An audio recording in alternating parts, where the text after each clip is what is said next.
This is Michael McKeon, aka Morris Fletcher, aka Chuck McGill. You know who I am. But it's time for Inside the Gilliverse with Eric Broadbent. You're watching Inside the Gilliverse, talking all things Pluribus, Breaking Bad, El Camino, and Better Call Saul. Brought to you by the Royal Baubles Collection at bobbleheads.com. For all your favorite characters from the Gilliverse, shop the Royal Baubles Collection at bobbleheads.com. Also brought to you by Shure Microphones, the official microphone supplier of Inside the Gilliverse. 100 years of extraordinary sound. See their full product lineup today at shure.com. Say my name. Now, please welcome your host, Eric Broadbent. It's showtime, folks. Good evening, everyone, and thank you for joining us for Season 4, Episode 2 of Inside the Gilliverse, talking all things Breaking Bad, El Camino, Better Call Saul, and of course, Pluribus. My name is Eric Broadbent, and it comes with extreme pleasure to welcome tonight's guest.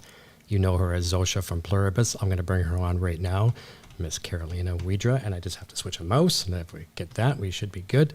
And here we go. Karolina, how are you? Hi, I'm good. It's so good to be here. Thank you for having me. Thank you as well, too. It's a real pleasure to have you. It's like the show's over now. I can't believe it. I know it feels it's such a wild experience and feeling because we finished the show I would say a year before it aired. So and I couldn't talk about the show at all. So when I got the job, I had to sign NDAs not to say anything. So no one around me knew anything about it, so I had to keep it a secret. So then shooting for 10 months, I had to keep it a secret. Then a year after that, I had to keep it a secret. So then it came out. So it was like this big anticipation, and then it's out. And then every week you're so excited for everyone to watch each episode and waiting to find out what people think and what people experience. And then the love that the show has received has been truly incredible. And so now that all the episodes aired, I miss it. I don't know. I miss that feeling of anticipation, excitement. Can you imagine? We talked about that with Rhea as well too. So obviously you can't say anything. You've got the non-disclosure agreements, and leading up to it, you can't. After it's out, you can't say anything. Can you imagine? So the show's finally out, and now you were like, okay, good. I can tell all my friends. And imagine if they all did like in Pluribus, they all just left, and now you've got no one to tell. Wouldn't that be great? It's like, well, come on, guys, come back. I want to tell you who I play now. They're like, they're gone. They just disappeared. That's right. And now you go, I'm really in this show. I really am in this show. Sure you are. Yeah. Yeah, exactly. Sure, Karolina, sure. That'd be quite terrifying, to be honest. Yeah. That'd be pretty scary. So it's hard. I mean, obviously, Ray and I could talk about the people that are on set. We could talk about the show all the time. And so me and Carlos Manuel Vesca, who you're gonna talk to, him and I had so many incredible debates because I couldn't have the debates with anybody else. So, and also because the character that he plays, we used to have so many fun debates about the world that Vince created. So it's been fun to now have those debates with other people, and have conversations with other people, what they think about the others and the world that Vince created, and hearing all the theories that people have about the show and what it means for them. it's amazing too, because I think there's even been times where Vince has been stumped a few times in all of his shows. People will come with some of these questions and he's like, you know what I mean? And I had a great idea. When we get Ray back on again towards maybe the end of this season, I want to have a section where we can have, well, back in the Better Call Saul and Breaking Bad shows I was doing on here, we had a thing, and it was Tom Schnauz. I'm sure you know Tom, of course. Tom come up with the thing, there's a smell in the Gilliverse. The Gilliverse has this smell, and it was bacon and one of my producers would tell me, I forget, bacon and I guess it was Tom's shoes or something. But we'd ask the actors all the time, what does it smell like in the Gilliverse? But I want to have a section called Stump Sturka. I think that'd be great. So we talked to Carol Sturka. We got to, Stump Sturka. Well, you definitely have to ask ask Ray for that because she has so many great ideas. I'm sure she'll come up with something pretty brilliant. Yes, I know. We just lipstick because when you just said that, just made me think of the video that's going viral, the 2 minute 20-second video about all the things that Ray hates, and it's a compilation, I guess, of all the things that she hates. Yes. Yeah. Yeah, that's right. There was someone that asked a question in last week's chat, and well, not last week when we had Ray and Vince here, and I forget what the question was. And I'm totally Ron Burgundy or Rod Burgundy, whatever his name is. And whether something goes across the teleprompter, you put it in front of me, I'm going to read it. And it was something about Carol being miserable, or whatever. And it sort of her character has to be in certain ways, but I forget how the question was phrased. But it wasn't the best question to ask, and I really regret asking that question. But Ray and Vince handled like. Wait, but what was the question? Well, it was just something about Carol being miserable, but that's not the right word though. Cantankerous or something like that. I forget what it was. I don't even really want to revisit it, but they handled it like champs. Yeah. Well, I find it so fascinating. What's been, it's like with anything, and what I love about our show, and then what I love about great art, that it stirs up so many emotions in people, right? And it gets people talking and having such strong opinions and having, it's like me watching I think of like me watching a soccer game. I'm not a soccer player, but I have so many strong opinions and feelings about it.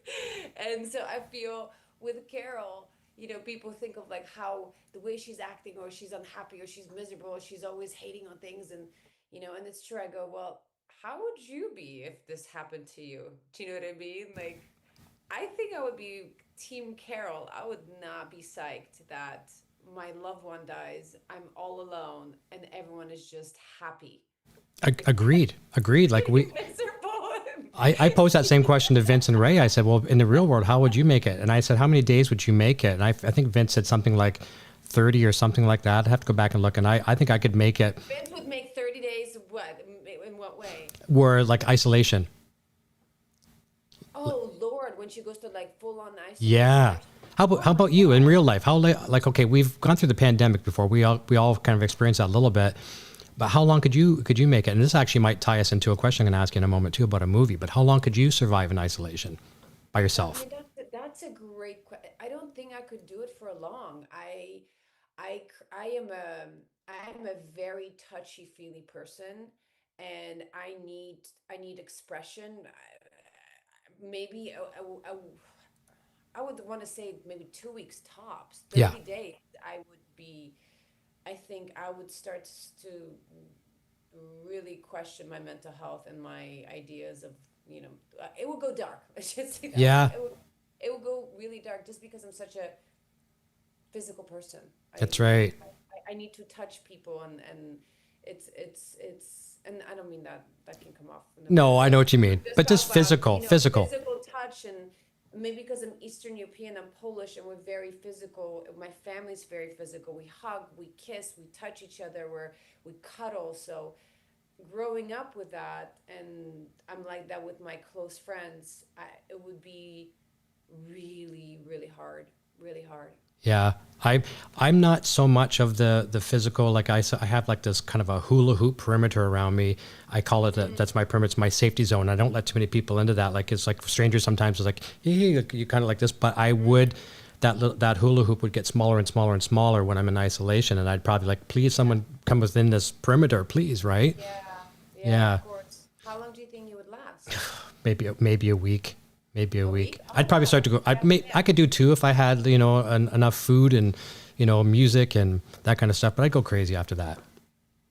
But not being able to talk to anyone. That's I think we're talking about like, yes, you can, if you could talk to other people, it'd be different. But you don't talk to anyone, and it's just you and your thoughts. That'd be really For sure. You can't like FaceTime anyone, right? Because it's also, we forget we have such a tendency that even during the pandemic, while we survived, we were isolated, but you could FaceTime people. You somehow felt like you're connected, and you saw these videos, and you would have knowledge of what's happening out, dark knowledge, but also misinformation about the world and beautiful things about that were happening in Italy that were inspiring. You know, when you saw those videos going viral, how people were making music and on their Yes. balconies and coming together as a community, that was quite touching and beautiful. So you were still connected, Agreed. but to be completely offline, off the grid like that, that'd be, yeah.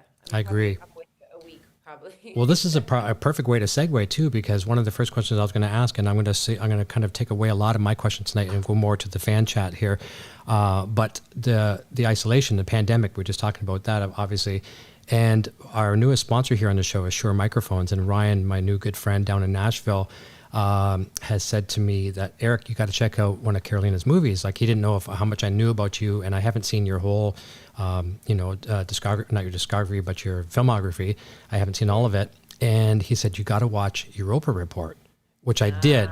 So my fiance and I rented it. We tried to look just like everybody these days. What streaming service is on? Well, you have to rent it, which was fine. No problem. We rented it and absolutely loved it. So and that has a lot to do with isolation. Tell us a little bit about making that movie, what the experience was like. Oh, I'm really proud of that movie, and the people that were involved in it were wonderful. Sebastian Cordero, who's a Ecuadorian director. It was a small indie film. I believe we shot it for 16 days in New York City. So they built the spaceship. So Eugenio, who did Pan's Labyrinth, do you remember Pan's Labyrinth? He's a set designer, that movie. I think so. It was a beautiful movie. And so anyway, he built the ship on stage, and the cameras were all inside. So there in the main module of the spaceship, you had maybe 6 cameras going at once. So when you're doing a scene, and obviously it's been many years now, so I'm trying to remember it. I just remember it being inside it. So when we would shoot the scene, Sebastian would close the door and all the cameras would run, so you didn't know what coverage we were getting, because it was all the coverage from all different angles all at the same time. And it was incredible to have that experience. And then doing research was so much fun. I was playing a marine biologist, and we would speak to the astronauts that have been to space. And the part that surprised me the most is how big they are. Okay. Real astronauts, they're quite tall and big, because I thought they'd be small to Yeah, yeah. I would have never known that. Actually, they're quite fit. And then I remember, to do research for it, Sebastian told us to get a book, Packing for Mars. And it was a simulated mission for people to go to Mars, and the extensive training that they had to go through, and the kind of test that they had to go through psychologically. Because what happens is, all the astronauts that were the possible candidates for the mission, they had to go, they're all incredibly smart. So it wasn't about if you're smart enough. It was about psychologically can withstand the isolation, the stress. When things go wrong on the ship, can you withstand the pressure? And so reading that book was really fascinating. And the one of the tests that really was quite mind blowing to me, that was a very important test, was that the astronaut had to make origami. Was it the bird or some kind of origami shape? And they had an hour to do it, and whoever made the most. But it was all about precision. They had to make a certain amount, I think 100 or something, in maybe 30 minutes, or I don't know. It was a lot in a certain amount of time. And they would see the precision of the way they made the origamis by the end of the time, and how many they would make.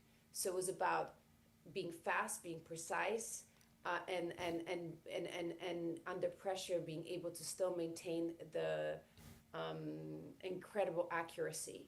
Because if anything goes wrong with the ship, you have to be able to do it right. Yeah. You can make mistakes. You have to be very alert, present, and not be your body go into shock and panic. So that was, the prep for that was incredibly fascinating, and learning all those things. And I really loved that project, and the actors on it, Michael Nyqvist, who's not with us anymore, phenomenal Swedish actor, a phenomenal I'm so grateful I got to work with him. He was in original The Girl with the Dragon Tattoo. Okay. He was one of the original actors on that, and so yeah, it was a very special film. I can talk about it for, and also, oh, what's interesting about that film, thank you for mentioning, because a lot of it was green screen when I was doing the zero gravity stuff, but the the point where I go and I walk on Europa, because we finally make it to Europe. I'm giving it away, but it's found footage, so right away that these people don't make it back. So it's their story from found footage, and it was quite beautiful, and and so when I end up walking in Europa, the camera was right here, and I had to build this whole world for myself, and Wow. go into this mission to find life on Europa. And I remember when we were shooting, and we're about to get to that scene, the big announcement was that there actually is life on Europa. So we had to change the script, Oh, because we were going into it being like, is there life on Europa? And then it was confirmed that there actually is, no, sorry, not life, water. water, There's which, water on Europa. And they weren't sure because it was all ice. And then as we're shooting, they announced that they found water on Europa. So that was quite interesting. So the possibility of life on Europa was quite high. yeah. So it was really, really cool. So it was a very cool project. I highly recommend the movie. As a kid growing up, I wanted to be an astronaut terribly. I wanted to be an astronaut so bad, but I became a podcast host instead. Yeah, there you go. Yeah. I'm not sure which is more scary. I know. Here's a question coming in here as well too. That was a great answer on a great movie. Now this is from Zoe Alper. Zoe Alper. Was there a specific scene or a moment that surprised you either emotionally or physically once you were actually in it compared to how you imagined it during preparation? Are we talking about Europa Report? No, this would be on Pluribus, I believe, unless. If Let me there's see. a moment can you ask me that question again? Yeah. So, was there a specific scene or moment that surprised you either emotionally or physically once you were actually in it, compared to how you imagined it during preparation? Maybe I'm not sure now. Oh, well, if it comes to Pluribus, I what definitely would surprise me. Well, I think with the challenges, the thing that I think that challenged me and surprised me were, you do all this prep to build this character after having all these conversations with Vince, who Zosia is and who the others are, and still finding it and fine-tuning it and fine-tuning it and dialing in as we're going along. And I, one of the big challenges at first for me was, being, obviously you're very excited to, it was a dream of mine to work for Vince Gilligan, and then meeting him and then being on the set was truly, felt like an out of body experience and a dream come true. And so, as you know, as as a very feeling person, I had a lot of nerves, and I was quite nervous on my couple first days of shooting, and this character cannot have nerves, because even though it's a full-fledged human being, these people are altered with this virus, where they have a memory of having nerves, but they're not nervous, or they have a memory of anger, but they don't experience anger. They have a memory of being heartbroken, but they don't experience, or grief. So it's all a memory, but they don't experience it in their body and in their being right now. So watching, so not being able to have my feelings of working through the feelings of nerves that they don't show in my body was a great challenge.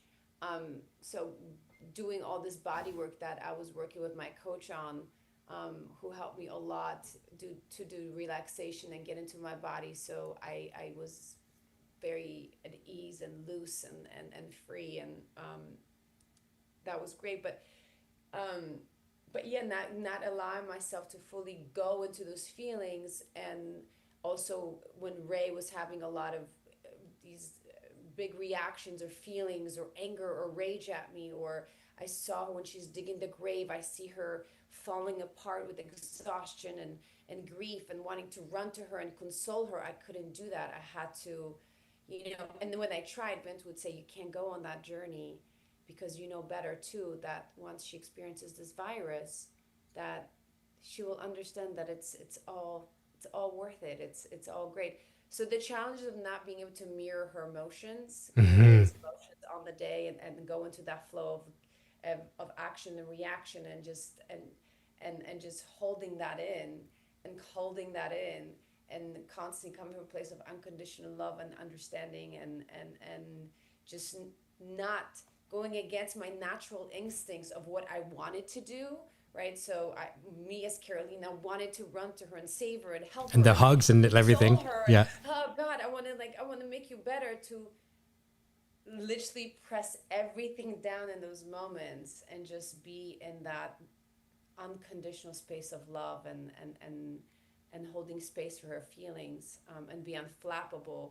Those are the challenges, and the exciting thing that I was excited about, and I've talked about a few times, was taxiing the C-130 Hercules, which never in the million years I thought it was a thing I would ever do. And even when I read the script, I thought it was going to be the pilot doing and me just pretending to do it, and to actually do it and have this ginormous piece of machinery.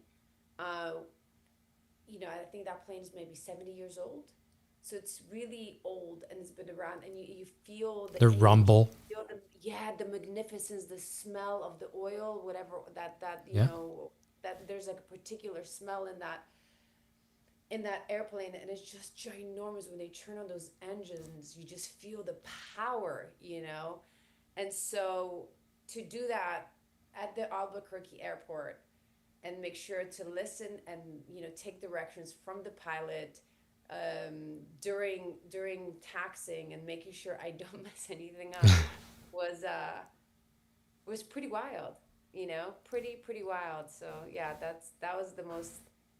I never thought I was ever going to do that. So that was a big surprise. Yeah, I mean, regardless of anything else that's happened on the show, like just having that experience, like people would kill to have that kind of experience. Oh my God, absolutely. I still pinch myself that I got to do that. I still truly pinch myself that I got to do that.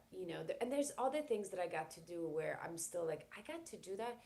Even the silly thing of driving an excavator. I know it's like it's quite silly, but it's really fun, and I got to do that and practice a lot, and then even learning the languages. I remember when I got the script to speak Chechen, Mongolian, Hindi, Mandarin, French. I think there's 5. I think maybe am I missing another one? I think you had 4 there, maybe 5.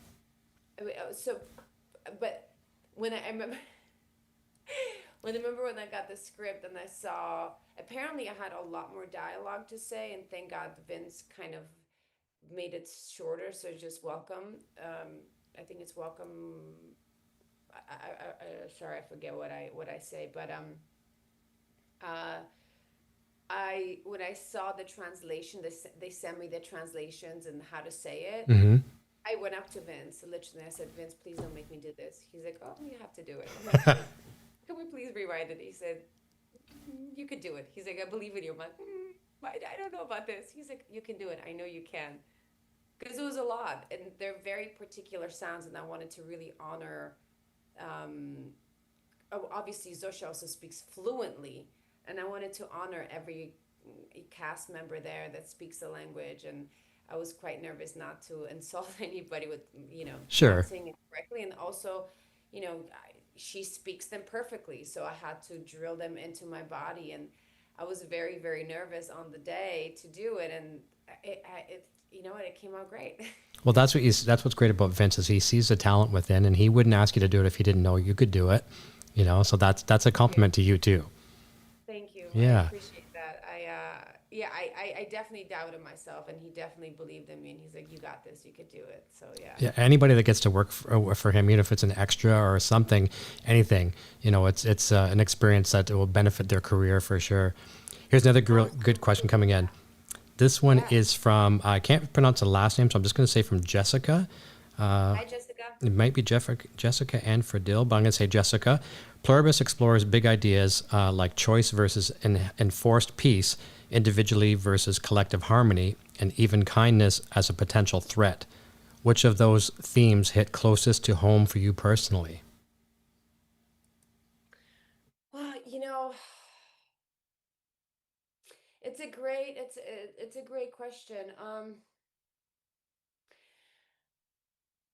This is the thing that I would say that I so I wished.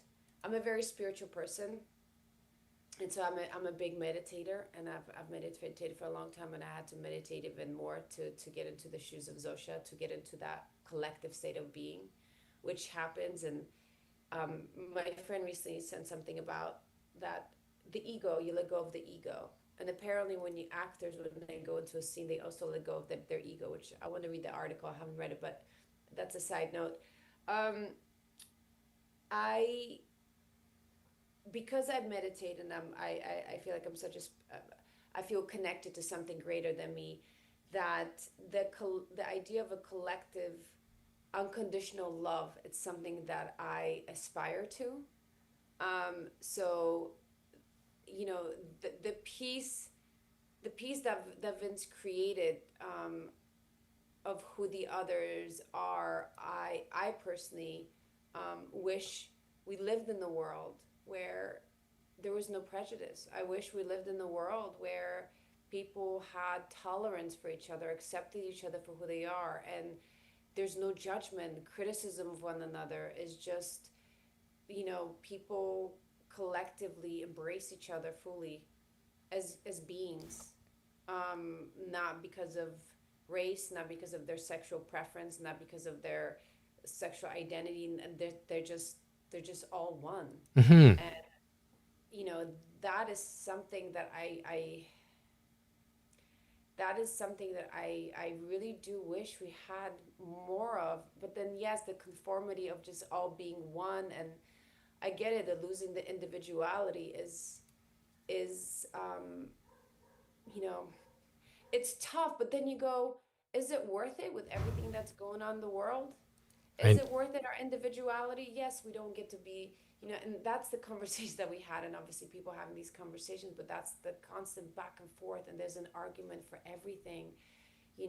Like, yes, the individuality of us, I wouldn't want to not be surprised again, when we find out that Carol's riding another white car. I was like, oh my God, yes, please, something. There is a newness, something that we're going to discover that we haven't discovered before. So yes, the magic of going, seeing a new performance, a new piece of art, and somebody tells you a new joke, and you truly crack up from the bottom of your like your belly, and it's never to have that again. It's terrifying. So that part of that individuality of free thought, and the great thinkers, and having new discoveries, yes, it's all exciting. But is it at a cost of what we're dealing with today? I Do know. you know what I I mean? Like, do. I do. And you know what? Speaking of Carol's book, you segued perfectly here because there's a question from, I'm going to hopefully pronounce this correctly, Aliza. Aliza says, Zosia seems to be sincerely excited about Carol's new book, as opposed to Bike Shorts Larry, who it says everything is wonderful and sounds like ChatGPT. How much of the real Zosia is still in there, in your opinion, and does her individuality ever come through? I this thank you for asking that. And I've been that question has come up before, and I don't want to give anything away of mine because of my opinion of what I think. If if the reason why I don't want to give away my opinion, because I don't want to colors people experience Hmm. and people's own opinion of what they get out of the journey with Zosia, because it can be all of it, right? And is she, the question comes up, does she really love, I do believe she really loves her book. That's 100% sure, just because of what I just said, being surprised and having something new to read, and they genuinely love her writings. Um and we've had these conversations of the more you see, we constantly, when we were working on it, there was like this dance um of of of how they approach Carol to not overstep boundaries. um and they do have all of Helen's memories, so they know everything that Carol enjoys and likes. And there's a moment, a special moment in episode 8, where they discover that the sound of trains, right? Hmm. So that's a discovery for them, a moment of like, well, wait a second, we don't, whoa, that we don't know this about you. What, you love trains, the sound of trains, why? So that moment of discovery for them is so real. And so in that moment, it could be in episode 8, especially because there's a big I feel like, for me, there's a transition to the way Zosia is, um with Carol, and you see a lot of more of a personality, individuality. But is that a performance for Carol to make her happy with the knowledge of Helen in her mind? Is Zosia evolving within the hive mind, and you start to see her evolution within that, or they just want to make her happy in whatever shape and form they can, to just make her feel safe and good and not lonely. Exactly. So I want people to have their own experience, because I don't want it to color my ideas of what they're experiencing. Certainly. Well, it's like listening to a song. Like I might think it's a depressing song. You might think it's a Yes, happy song. You know? exactly. Yeah. Great. Exactly. Beautifully said. Yeah. Exactly. No. I think it does. Same as, like, I didn't ask Vince about who Zosia was prior to joining. And, even though I'm a big dreamer. I love to do dream work, for my characters, to get into the subconscious of characters. And I did do a dream for her because I was curious of who she was prior, just to get a sense. And and then I signed out of the dream because I didn't want it to color my performance. And that's why I didn't ask Vince who he thinks Zosia was before, because it doesn't matter. That's We right. have the You Zosia don't always have to today. have a backstory. Well, but more that today, I always do have a backstory for my character, because I think, because we have to, because when you talk about something, we all have in our body, memories live. So when you build a history for a character, somebody says something and that triggers you, and that's what happens in real life, right? We have reaction, and Hmm. because someone said something that made our body reacted to, because of something that happened to us in our past. And that's something that I love doing for my characters. But with Zosia, if her past is, not very different from who she is, it would color who I'm playing today. And who she is today is a very content, peaceful, serene, unflappable human being that's unconditionally loves everyone, right? Hmm. So yeah, so that was like my focus, Okay. which Well, is very different well, you for mentioned me. Carol having these memories with the train and the whistle and the rumble of the train, and she loved that. So here's a good question. This is for Zosia. Great. This is from Yeah. Karina. She says, if they're ever able to figure out how to unjoin Zosia, do you think she will have any memory of what has taken place since the joining? That's a great question. I think about that. I think about them. I'm very curious, because I wonder if it's erased her experience within the joining, or or if she would have a memory of what happened, or if it would just be yeah, I don't know. I don't know. It's a really good one. People I could thought form their about own that. opinions of that, really, you know? Yes, but that's what's great, because it's like there's so many different things, and even about manipulation. And we had the conversation of, are they being manipulative? And you go, well, there's an argument for that. If you ask your child, if I have two little kids, and you know, they're actually sick and they don't want to take their medicine. And I'm like, you take this medicine and it's going to make you feel better. Mm-hmm. And you figure out a way to get them to take the medicine. Now, is it manipulative at a cost of them being healthier and better? Do you know what I mean? Yes. Like, Yeah. it's such a, yes, you can say absolutely it is manipulative, but for a better cause. Your child gets better. Yes. Your child healthier. So it's worth that. So I feel like this is what happens with the eggs, you know, and the scene and what they're trying to achieve. They're like, we have to do this because we love you. It's that thing that you would say it's so real. That's right. We have to do this because we know that once you experience this, you will understand that it's worth the going through it. The So greater good.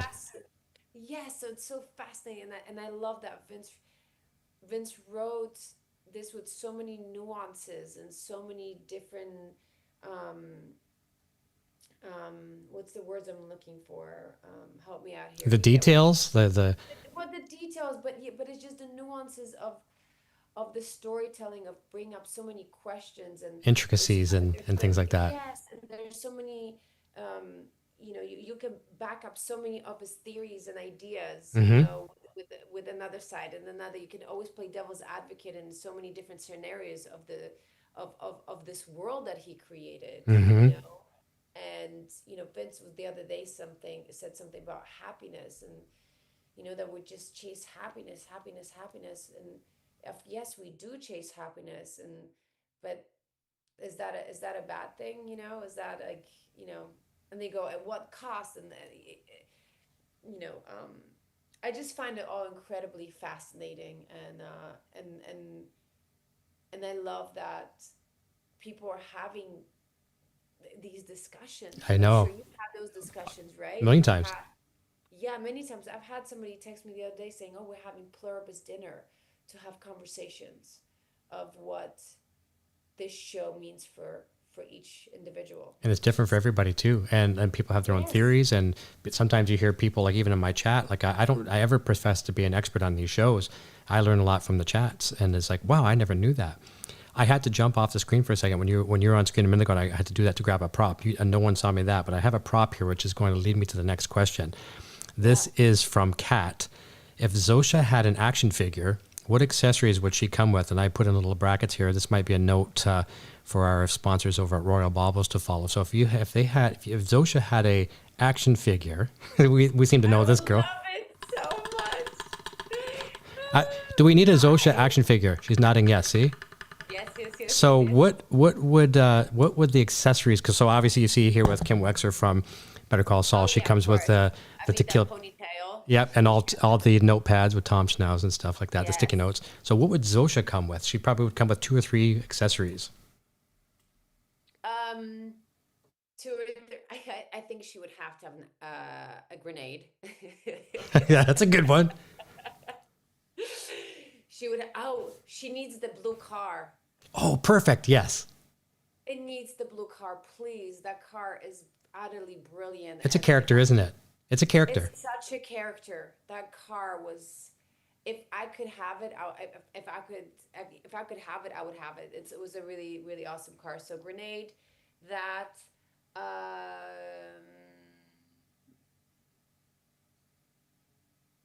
What accessories? I mean, she doesn't wear jewelry. I would say. I would say a helicopter. That'd be kind of neat. A little toy helicopter. Well, there's a couple good ones. Helicopter. And I don't know why, something purple. Yeah. Something purple for Waikaro. Yeah. Kind of has that Marie Schrader thing from Oh Breaking my Bad. God, she would have to have Waikaro because she's Rabat. Perfect. The book. Yeah, to have the Yes. book. That'd be perfect. Yes, of course. There you go. Yes, Warren have to have the book. Warren Royal, if you're listening tonight, fast forward to this part and save those notes. I'm not sure if they're making them. I don't know. I have no idea. I But know, that'd be pretty incredible. I would love to have one. wouldn't that be cool? That'd be great. Have all of them. That'd be great. Yes, absolutely. More great questions coming in. And again, once again, too, we'll just ask Kim again if we need a Zosia figure. Yes. Okay, we're good on that. Yes, it. Yes, yes, yes, That's yes, yes. right. We hear you loud and clear. That's right. This is from Monica Jamont. You worked with David Lynch and mentioned meditation as something you do. How do you use it for Zosia? So you kind of talked on that with the meditation, getting relaxed into the character, but you can elaborate on that if you like. Sure. So basically, yeah, David Lynch, who was a master at transcendental meditation, and I did transcendental meditation for a bit. I did Vedic meditation. I've had mantras. I've done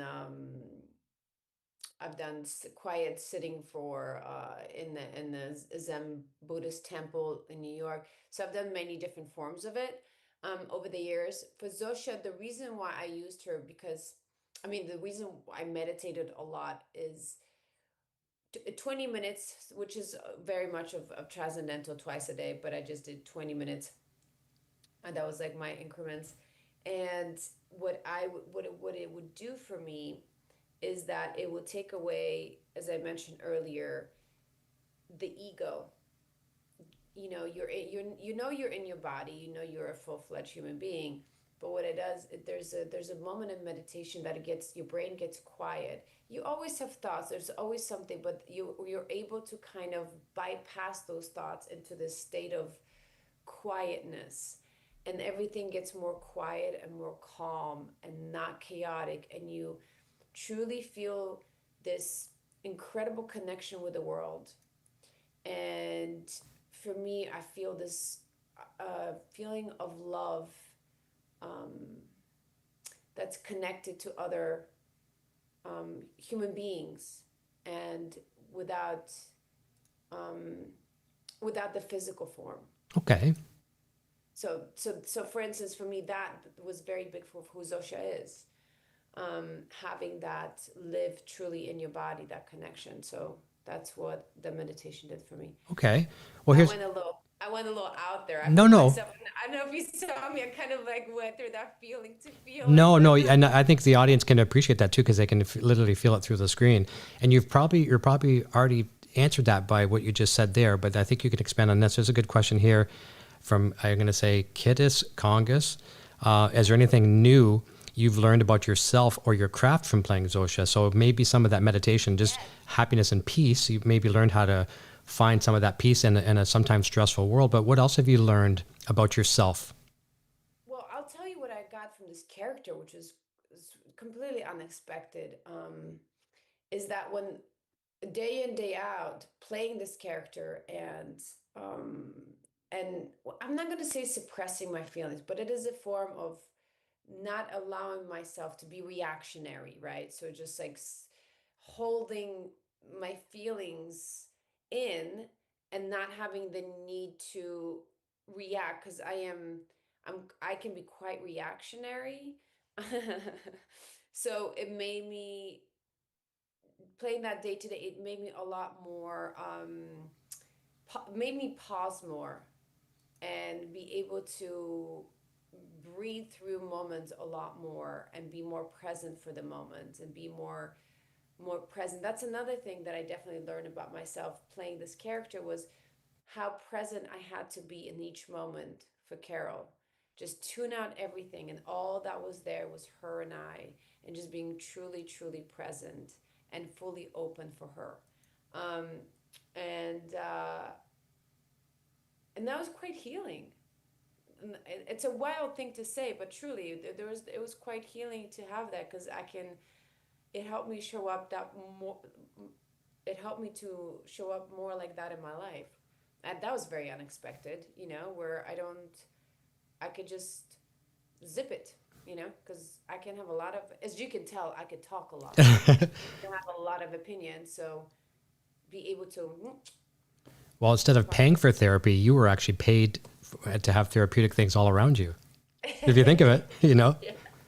A lot of people have to pay for that, and you're actually getting paid for it. So that's actually really good. Yes, there you have it. Yeah. Here's a question those are great questions. Thank you. I know that our fans are the best. They are the best. They're really incredible. Great. They're very thoughtful. I really appreciate thoughtful questions. Yeah. Hey, something that's funny? I'm going to segue for a second too. And you said you wanted that car. I remember going back when I first started these shows, before I even had Gilliverse, I had Rock Shop Live, and I had Charles Baker, who played Skinny Pete.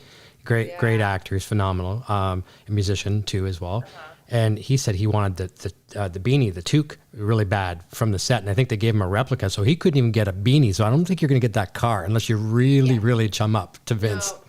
No, I don't think that's a possibility. And also that car, it's very rare. It's hard to find, and it's I think they had to search high and low for that car. And if anything was going to go wrong with this one, I remember they were mentioning that it would be very hard to replace it. So they're not going to flip that one upside down in a valley like they did with Jimmy's Esteem. Yes, no, they. Yeah. We got to treasure that one. Here's a good one here. I like this one. This is from Charlie MRT, I believe. Do you think there's a chance that Carol will manage to get Zosia out of her hive, but for her only? So a selfish ploy. Ooh, I could totally see that. I could see if I could see that if there was a possibility that Carol would find out that there's a way to reverse it, which we learned that, by the way, in episode 4. In episode 4, when there's a truth serum, she comes close to finding out if there is a possibility. And so if she could, I think, yeah, for sure, because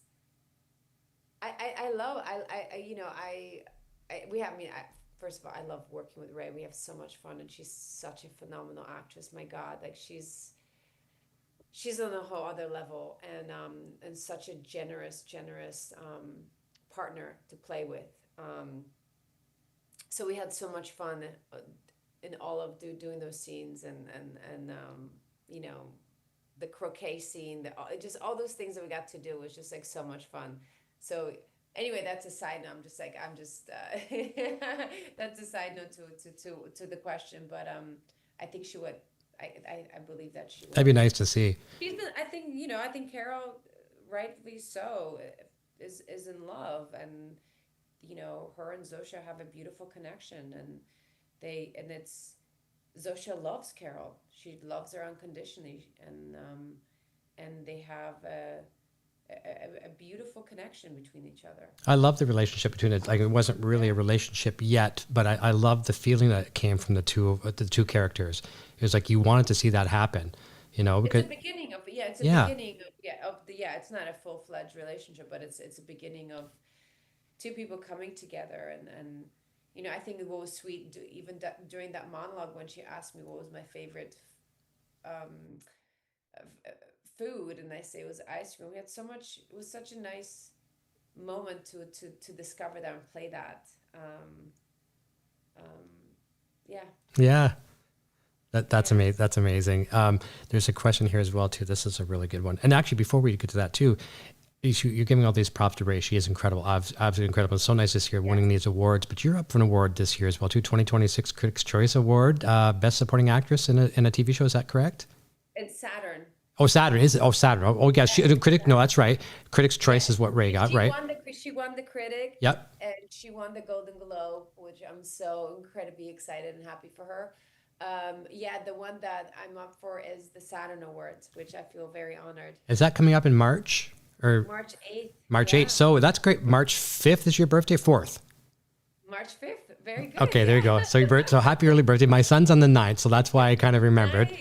So that's nice. That's my goddaughter's on the 9th as well. Oh, fantastic. Well, that's going to be a nice March. That's a nice March. Yeah. And fingers crossed, and we'll send all the good mojo your way. Yeah, and the show is nominated, and Rhea is nominated, and Samba Shuta is nominated for a guest star. That's great. We're going to be talking to Samba in 2 episodes. He's coming up after Carlos.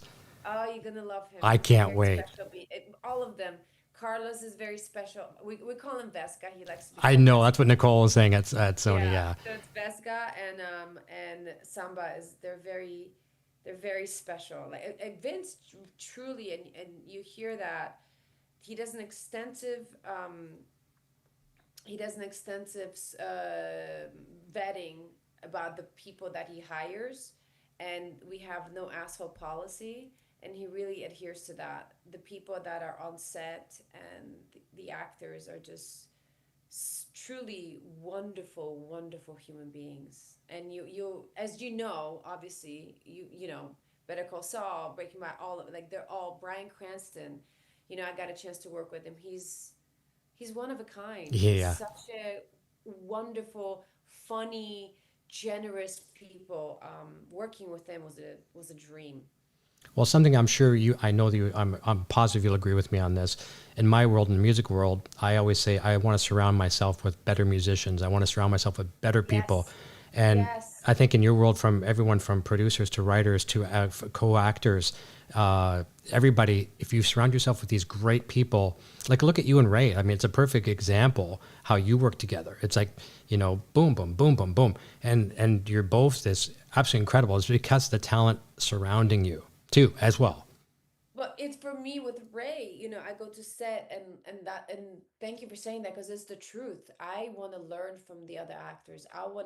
I get inspired by what Ray does every take. She does it so different with such different nuances and so much goes into what she does and her prep. She's such a hard worker and it makes me want to work harder, makes me want to show up better, makes me want to give 100 and then some, you know, and so yeah, I want to always work with people that inspire me and basically kick my ass, you Exactly. know, and challenge me. And I go, oh shit, like, oh, you need to work harder. You need to prep more. You need to, you know, and that is so exciting for me. Yeah, if you're not challenged, you kind of get complacent a little bit. Like at least in music world, if you're not challenged, you tend to go backwards as opposed to forward. So I'm assuming that would be like in sports and acting, anything for that matter. Writing, maybe writing, Or you just stay there. You just stay in this, you just plateau and you just stay there. And cruise that's not control. fun.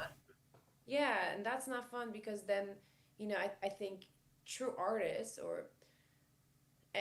we all or all artists, we are all creators. You know, people that decide to make this as their career, they are searchers of something to challenge them to make themselves better. They're constantly searching, and I feel like if you plateau, you kind of start to your creative spirit starts to die off. Hmm. Like for me, I know that I start to feel, something is dying inside, you know. And then when I get challenged and inspired, I just feel alive. My whole being, it just starts to vibrate. I go, oh, okay, here I am again, you know. Yes. That doesn't mean it doesn't hurt Nope. when you get your ass whooped and you're like, oh, that was not a good day. It's I an ego need to check. go to the Sometimes it's like a pride check. Sure. But then what's exciting about that you go, all right, we got to go harder. We got to go, you know, stronger. And I love that. Oh, perfect example is Vince saying, you're like, Vince, I don't think I can do this. I don't think I can say this. And he said, no, do it, do it. And in the recording studio Yes. world in music, you record a guitar part. It's like, oh, and the producer's like, do it again. And you think you just did great. No, do it again. And make you do it 10 times. And then you're good, right? Yeah. I mean, it's, you know, we had Vesca and we just met for coffee the other day and we had this beautiful conversation about next season, you know, because we don't know what next season brings. But I asked him, I say, hey, do you feel after, you know, finishing first season, do you feel like you know what you're doing for second season? Meaning like as an actor, he goes, no, man. He's like, I'm terrified. I'm like, me too. We finished it, but it's not like I'm like, I got this. You know, you don't there's and that's what's so exciting, being so, you know, that nervousness and excitement, it just breeds this electricity to create and I live for that. I So know. it was really sweet to hear him because I look at him and I admire him as an artist and I go, so do you feel like you got this? Like, no, dude, I never feel like I got this. I'm like, okay, good, me neither. That's good though. That's that sometimes flying by the seat of your pants and no safety net. That's good to have those like a little bit of nerves, just a little bit. Yes, Yeah, yes, you have of to because course. yeah, I call it cement overshoes. You need to have those cement overshoes to be grounded. Once you think you're better than anybody else, it's a different world. You can't be like that. You have to be nervous. But I don't know what that even. If you feel like you're better than anybody, then yeah, it's the same thing. I think then it's just the ego's flying, and the fall from that is so harsh. Well, I always look at it as someone hold. So there's a ladder, and your friends are holding the ladder as you climb up. Okay. And as you're climbing up, you might have some golf cleats on with some sharp things, and you got to climb back down. You got to climb back over those friends, because you're not going to stay up forever. You got to come back down. When you're climbing down, you're going to be stepping on those hands that held that ladder for you to climb up. Right. So that's kind of the way I look at life. You want to make sure as you're climbing up, the people that are holding you don't want to hurt them coming back down either. Yeah. That's a great analogy. Yeah. There's, we'll get ready to wrap up in a minute here. We're just about a minute away. So there was a super chat that came in earlier and I missed it. It was from one of our regulars and a good friend of mine, Jerry Leica. I forget what he said, but I saw something that was very positive. So I'll just say Jerry Leica loves you. We'll say that. And a super chat here as well from, let me see here, from Marseille. Do you think, I like this, do you think Zosia subtly treats Carol differently despite loving the others unconditionally? Do I think Zosia treats her differently? I think no. I think Zosia treats her with the love and the way she loves her, the way she loves Manusos and Samba, and so Zosia would act accordingly to make Manusos and Samba feel good and loved, and do anything to make them happy and provide whatever they need to feel the love that she gives Carol. Well said. Well said. I'm not sure it's what people might want to hear, but it's true. They just love her unconditionally. They just treat her as she would treat other people the same way. That's right. The old golden rule that we grew up as kids, our parents would tell us, do unto others right. Yeah, that's right. Can you believe 60 minutes has flown by? I cannot believe it. That was really. It's fast, and we did about 10 or 15 minutes. I would keep you all night, but I like to have our fans wanting more. And you're welcome to come back anytime this year, whenever you're free. Thank you so much. We'll talk to your assistants. I'm really grateful for all the people that have been writing and all the fans. Well, I'm really happy for you as well too. You're a great talent. You're inspirational. You have such a great aura and vibe around you. It's contagious. Kind of like thank you. Like the Hive a little bit in a good way. Thank you. Yeah, you're welcome. I wish I could telepathically. It would be interesting if we did this telepathically. Imagine we just sat there quietly. Yes. There we go. I'll just send it to you. There you go. It's there. I might have made a spelling mistake in there, but don't hold me to it. Listen, I'm going to say goodbye to you off the air. Stay put for a second. But everyone, I want to thank you very much. I apologize we can't get to all of our questions. We used to do a 90-minute show. We're now at 60, so it's tough. But we will comment down below and like and share. And please subscribe. Promise to work just as hard to keep you as a subscriber. And don't forget to tune back in on the 21st. Same time, 9 p.m. Eastern, 6 p.m. Pacific. Vesca will be here. We're looking forward to that. And I'll send you the link to that as well through your sources. And if you want to tune in and watch that one, and you can tease him in the chat or something if you want, trying to throw him off his game. Yeah, let's do it. All right. So I'm going to roll the outro credits here, everyone. Thank you. Have a wonderful evening. And Karolina, stay there and we'll say goodbye off the air. Everyone, see you soon. Until next time. Cheers. That's what the kids call prissy guy with the mustache. Thanks again for tuning into Inside the Gilliverse with Eric Broadbent. Be sure to check back each week for more great discussions and interviews with cast and crew from Pluribus, Breaking Bad, El Camino, and Better Call Saul. Please like, subscribe, and share our videos with your friends.